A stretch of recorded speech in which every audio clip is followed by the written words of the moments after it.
looking for a gift for my nephew. Yes? I don't know exactly. Well, we have a wide variety.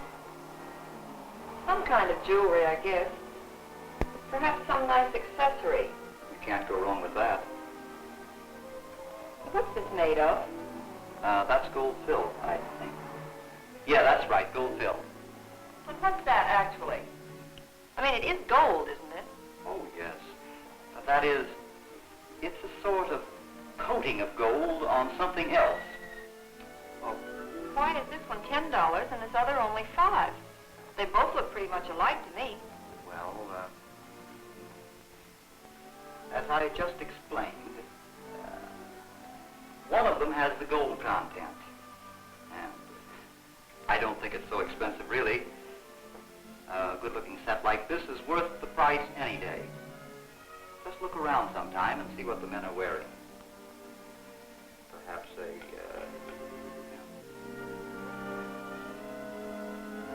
Well, that's the way it goes, and all too often. Nothing wrong with this store, mind you. Good merchandise, well displayed, fair prices. But here she is, another customer dissatisfied and uninformed because of the clerk.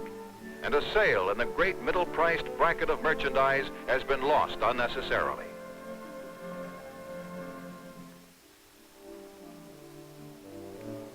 Now, actually, this clerk represents the jewelry industry.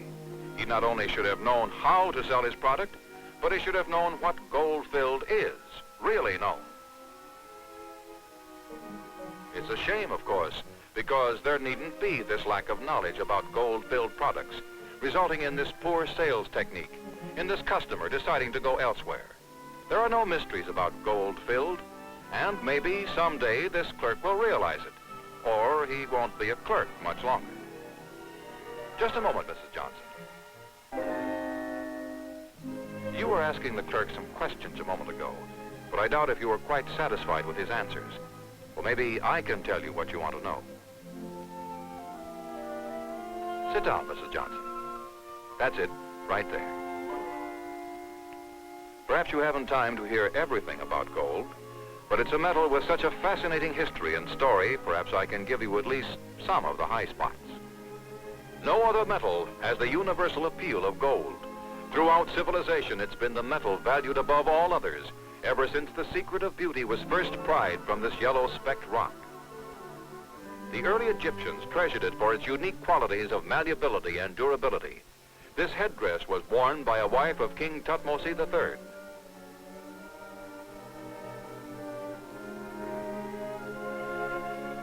Here in gold is the great god Ammon. Some high-placed Roman wore this exquisite sword sheath.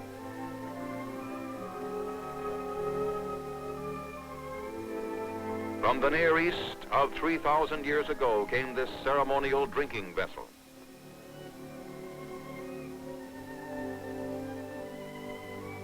And here is one of the finest objects ever made of gold, a cup attributed to Cellini.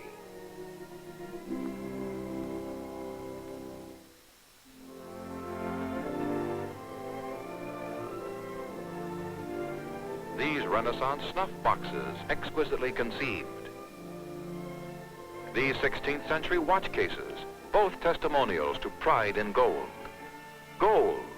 Kings and merchant princes of the medieval ages promised fabulous rewards to any alchemist who could make gold out of base metals, but no devious alchemist's brew ever came close.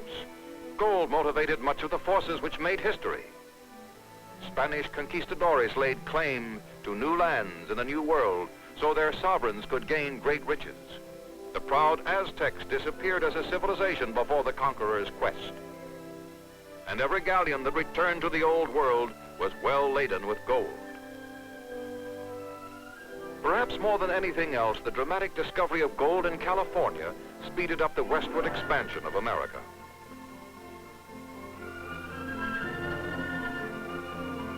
A later fabulous strike in the Yukon brought grimly determined men to Alaska, men who would endure loneliness and any sacrifice in seeking sudden and great wealth.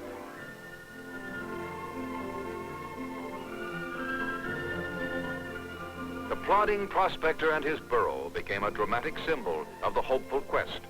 But always a metal so painfully found had meant that not too many people could afford to buy products made from it. This had been the case until an innocent accident in Sheffield, England, opened up a whole new industry. The scene? The shop of a silversmith named Tom Bolsover, who was trying to repair a crack in a silver knife blade.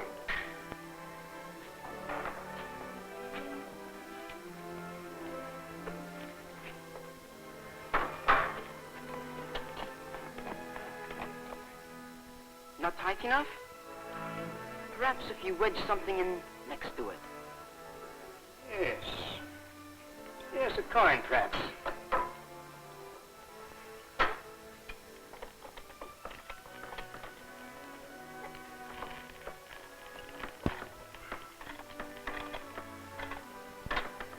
Good boy, Jamie.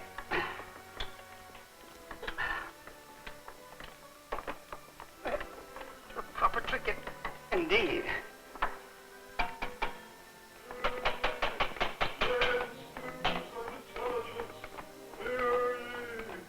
Open the door, Jamie. The town crier for a change might improve upon the dull trivialities he's been assaulting our ears with for so long. Sweet and precious ornaments, hear ye, hear ye. The good ship is today, this day arrived in London, from Jamaica and other islands of the West Indies, bearing stores of rum, sweet and precious ornaments.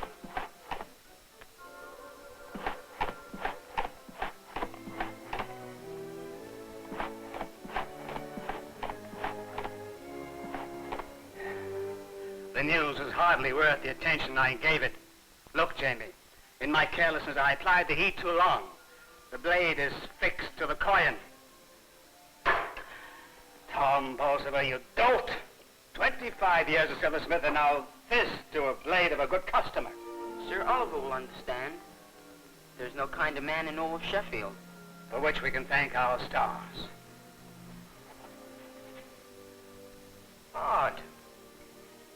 Very odd indeed. I wonder perhaps if some resourceful craftsman couldn't put this accident to better use. And how that, sir? How? Yes. How? It would not be too long before metalsmiths would figure out how, starting first with silver bonded to a base metal, and ultimately succeeding in laminating carat gold to a base metal, the process known today as gold fill. Today, in plants like this, the making of gold-filled material for jewelry and other manufacturers is a multi-million-dollar business. It all starts with 24-karat pure gold. This ingot, worth thousands of dollars, is cut up to provide the proper percentage of gold for the customer's individual specifications. The mix, which is carefully weighed, contains a prescribed amount of other metals, such as copper, nickel, silver, or zinc, depending upon the color desired for the gold-filled material. Silver is mixed in to give a greenish or yellow tint. Copper gives the gold a pink or pinkish yellow glow. Nickel will bring out a whitish tint. The percentage for 12-karat gold, for instance, is 50% pure gold and 50% alloy. Here in the melting room, a skilled workman operates more by experience than the book. Approximately 15 minutes, depending upon the alloy, at 1900 degrees is what the book says. But it takes an educated instinct to know exactly when the mix is ready for pouring into a mold.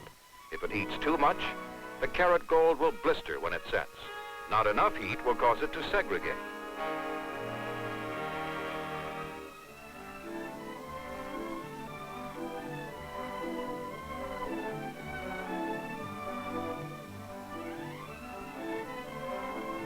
The carat gold bar is set.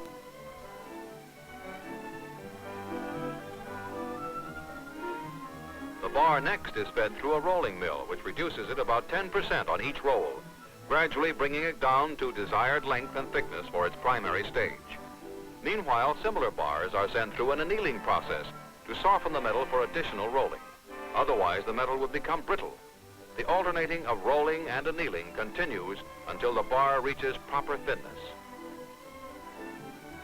Then the bar of Carat gold is fitted to a slab of base metal the same length and width, and the quality mark, 12 karat gold, is punched into it. The gold is equal to 1/20th of the total weight of both pieces, federal government minimum standard for gold filled. It will remain that way right through the final shape or size of the finished metal. Next, we have the marriage of 12 karat gold and base metal. A bonding medium is placed between the metals, and a protective covering is added to guard against scorching.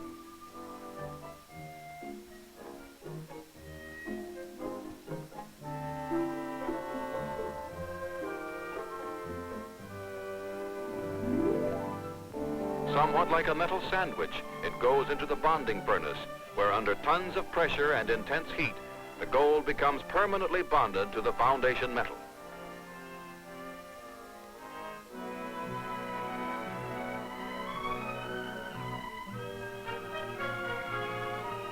Just about done now. Now out through the cooling chamber, ready to take whatever shape is called for. Here it becomes flat stock, one of 3 basic shapes for the ultimate user. Brought down by a cold reduction operation to whatever thickness is desired, flat stock will result in a wide variety of gold-filled products. Cufflinks and tie clasps, watch cases, lighters, belt buckles. A second gold-filled material is wire. It begins as discs cut out of the flat stock. The discs ultimately become shallow cups, which don't even look distantly related to a piece of wire.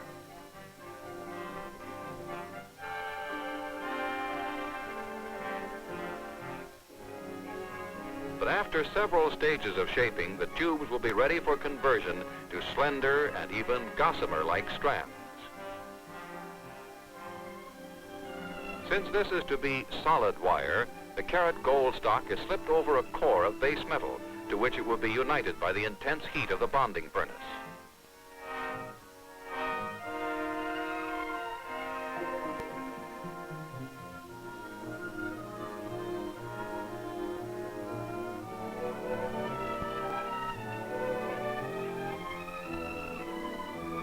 And now into the bonding furnace, a different shaped one than is used for flat stock.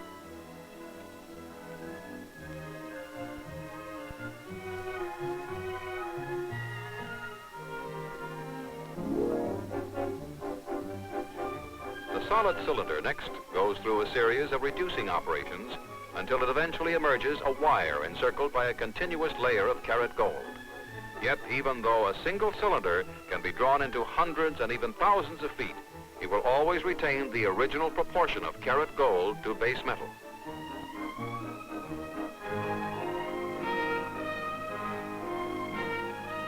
Thinner and thinner, until finally it can be coiled like so much rope or string. How fine can it get? Coming up is an inspection under a magnifying glass of wire only 1/100th of an inch thick.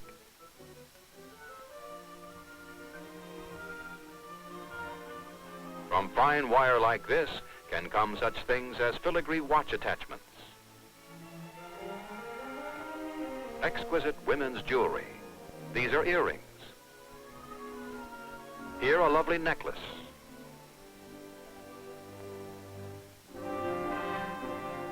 Third major type of gold-filled stock is tubing. But here, unlike wire, where Carat gold is bonded to base metal, the tubing itself is of gold-filled material. This is slipped over a removable steel rod and drawn to desired thickness. Each step of the way will stretch it longer and thinner over the removable rod. Tubing like this eventually may be used for the finest pen and pencil sets.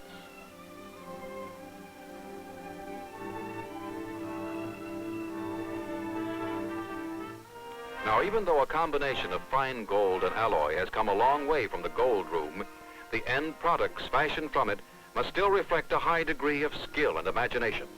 Nearly everything made of gold-filled material, as in this first step in lighter cases, needs special tools to coax the metal into desired shape. For these cases, flat oval planks are drawn many times and annealed each time before they become top and bottom sections of the lighter.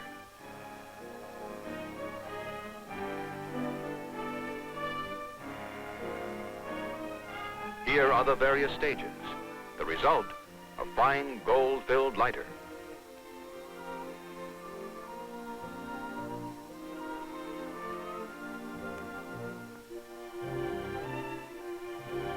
From gold-filled, too, comes some of the most exquisite women's and men's jewelry. Let's watch now as a lovely set of earrings comes into being, starting with fine gold-filled flat stock.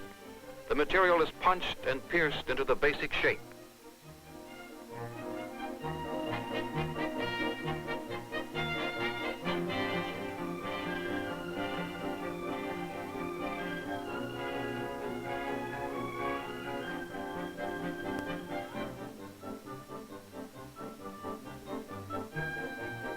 Once the final shape is established, each piece is individually engraved to impart the overall pattern.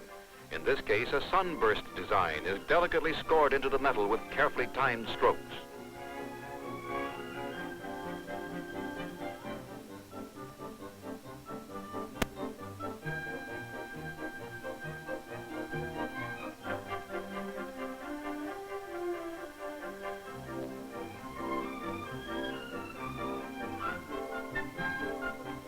In fine jewelry such as this, assembly by hand is virtually mandatory. Painstaking care and precision must be practiced at all times. Soldering the tiniest parts must be done by cautious and knowing hands.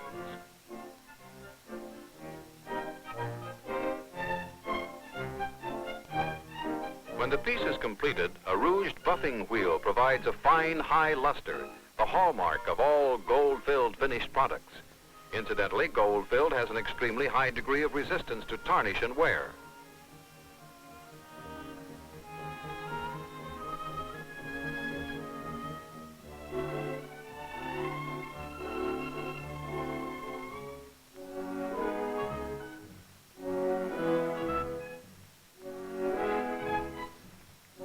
Manufacturers who make gold-filled jewelry, such as cufflinks and tie clasps, place orders expressly for stock in any of the many carat gold shades.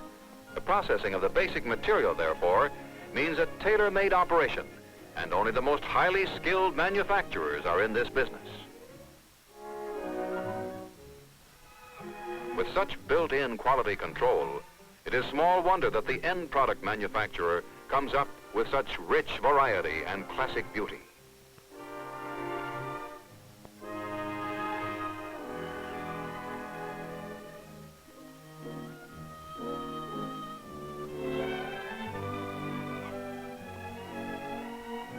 Now, one of the products of man's ingenuity is the watch, its complex mechanism enabling us to determine one of the most important factors of our lives, time.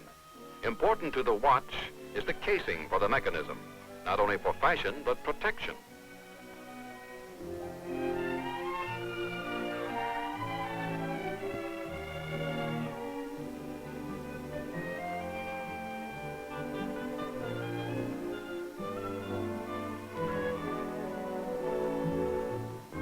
Turning out a watch case, there are dozens of operations before the case is ready for the movement.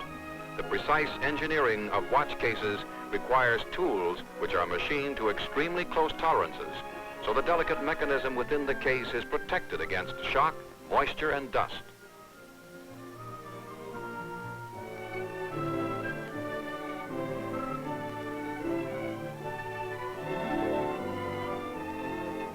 Not only must the tools be accurate, but hand operations, such as soldering, still reflect the traditional art of the watchmaker and the goldsmith. Here again, the malleability of gold-filled is used to create a product of long-wearing, heirloom quality.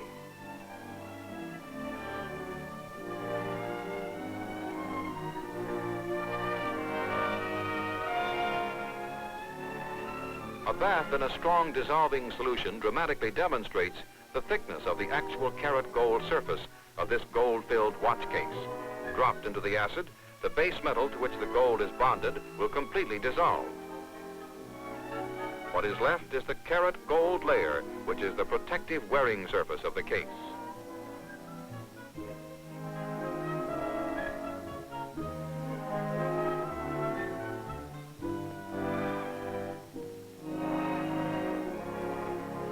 The expandable watch band you may be wearing might not seem too intricate, but it is composed of several hundred parts, all put together by hand. These are the top shells being stamped out of gold-filled flat stock. Tiny, tiny springs are individually inserted to give the band its stretch. After shells, liners, tubes, and springs are assembled, a final buffing adds to the rich gleam of gold.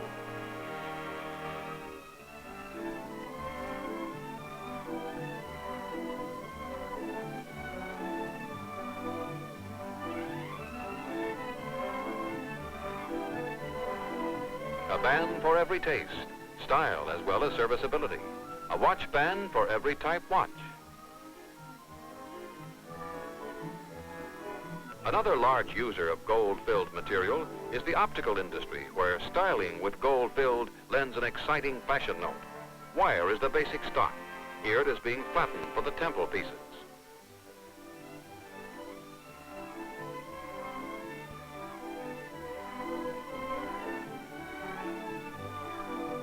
Small hinge arms must be soldered individually to the temple butts. Gold-filled, incidentally, has the advantage of providing great malleability, which assures proper overall fit. An important procedure is the truing of the frames. This must be done by craftsmen who know every last wisp of pressure they can apply in giving the frame its final form. Now, if fashion was important centuries ago, it is even more so today. For a few modern notes on the subject, here's fashion commentator Helen Harvey. Thank you, Dwight. Here's a smart blue town suit featuring a slim silhouette and lowered waist. Her large linked earrings are set with cultured pearls, and a new placement for a pin is featured here. The pin, worn at the waist, is a graceful bow, with pearls picking up the motif of the earrings and matching bracelet. A smartly fashioned watch completes her ensemble.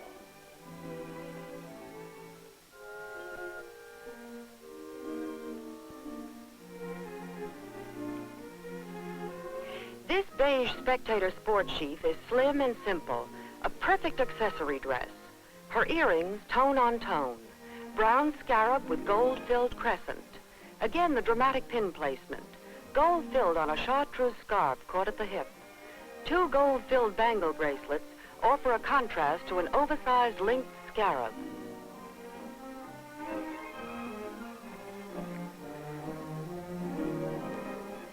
Portrait of a young man kept waiting. Well, we suppose it was ever thus. A smoke will help to pass the time, and a handsome alligator and gold-filled lighter comes in handy. How late can she be?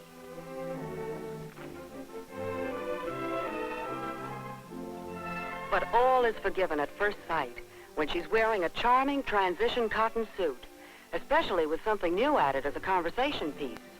Tag and heart-shaped bangle bracelets in mellow shades of gold filled, and of course, earrings to match.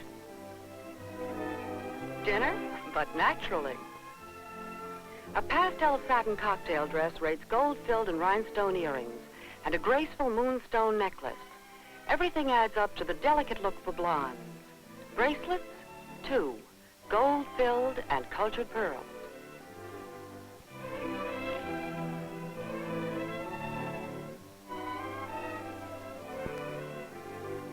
Here, matching turquoise and gold-filled earrings and bracelet pick up a lovely pair of eyeglasses set off by gold-filled frames with blue enamel decor.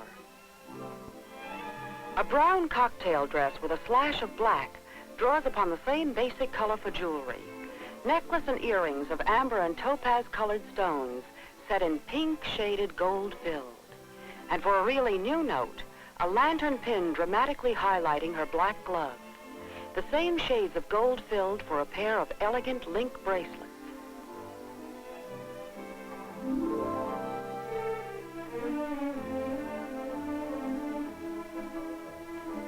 An off-white evening gown provides simple lines and basic color for lots of jewelry.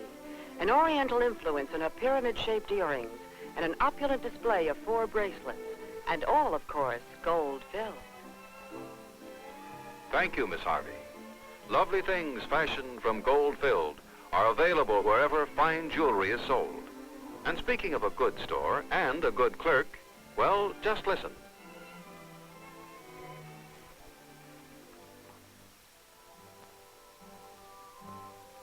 Good morning.